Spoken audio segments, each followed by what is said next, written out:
Tripulação, chave de portas.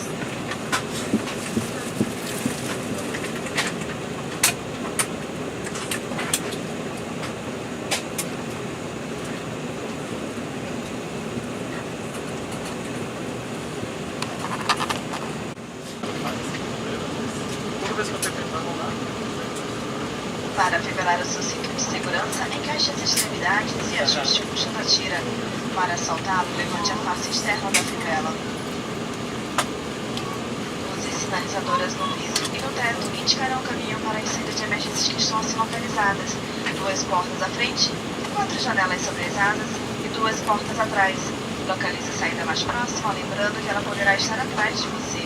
Se for necessário uma evacuação de emergência, deixe para trás todos os seus pertences. Em caso de despressurização, máscaras para oxigênio cairão no compartimento acima do seu assento. Imediatamente puxe a máscara para liberar o fluxo de oxigênio. Coloque a máscara sobre a boca e o nariz e fixe com a tira elástica. Somente preste auxílio após ter fixado a sua.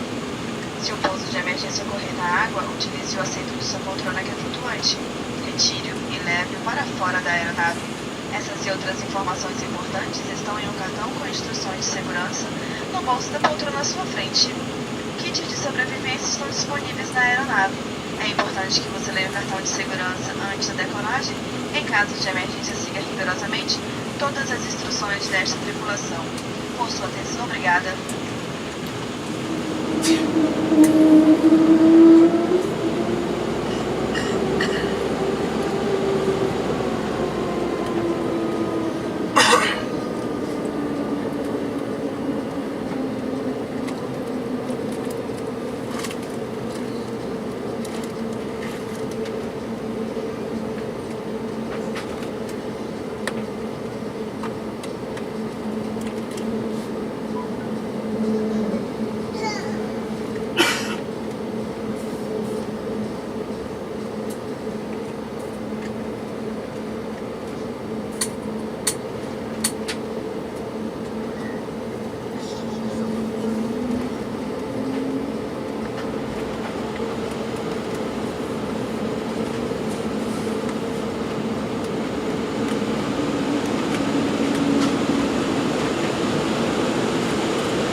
avião, o seu celular é um equipamento